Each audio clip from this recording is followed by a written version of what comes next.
Policy बाजार पर 1 करोड़ रुपए का टर्म लाइफ इंश्योरेंस केवल 450 रुपए महीने से शुरू। वाह!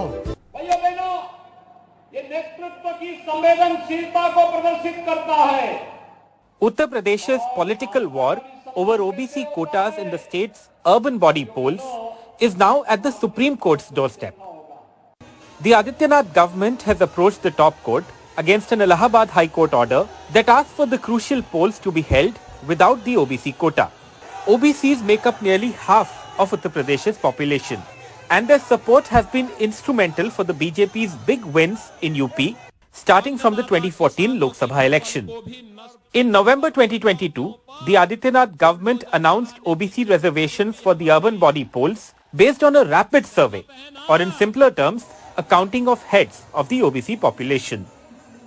But last month, the Allahabad High Court ruled the government has not followed guidelines set by the Supreme Court. Supreme Court guidelines mandate a triple test. The government first sets up a commission to conduct a comprehensive survey on the nature of backwardness in local bodies, notifies reservation based on the Commission's recommendations, and ensures reservations do not exceed 50% of the total seats. The Allahabad High Court order has shaken up caste politics in UP, with the opposition calling the BJP anti-OBC. BJP RSS की उत्तर प्रदेश की सरकार ने जो विश्वासघात पिछड़ों का आरक्षण के मामले में निकाय चुनाव में किया है, जिसके चलते आगामी जो चुनाव होने वाले हैं उसमें पिछड़ों का बहुत बड़ा नुकसान भागीदारी पर होने वाला है। माननीय राष्ट्रीय अध्यक्ष अखिलेश यादव जी ने बहुत साफ कहा है कि हम सुप्रीम कोर्ट में इस पूरे मामले में इंटरवेंशन करेंगे, और साथ ही भी उन्होंने कहा कि भारतीय जनता पार्टी जब तक इस देश से उसका सफाया नहीं होता है, पिछड़ों के साथ साथ भविष्य में अब जो नुकसान होने वाला है वो अनुसूचित वर्गों यानी दलित समाज को होने वाला है। आज ओबीसी आरक्षण के विषय पर जानबूझ करके अफवाहें फैला रहे, भ्रम फैला रहे, जबकि सच्चाई ये है कि जब अखिलेश यादव जी मुख्यमंत्री थे तो 2012 में निकाय चुनाव इसी रैपिड सर्वे के आधार पर हुआ था, जिस रैपिड सर्वे के आधार पर योगी आदित्यनाथ सरकार निकाय चुनाव कराना चाहती थी।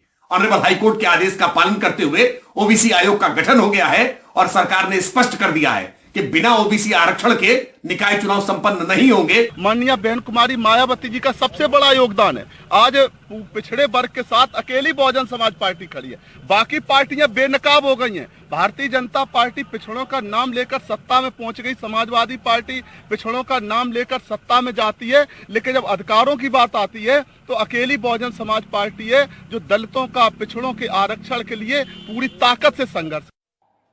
Wary of jibes from the opposition, the BJP government announced the setting up of a commission to study the OBC quota hours after the Allahabad High Court order, and has said polls will not be held without OBC reservations. In Lucknow with camera person Rajesh Gupta, Alok Pandey, NDTV.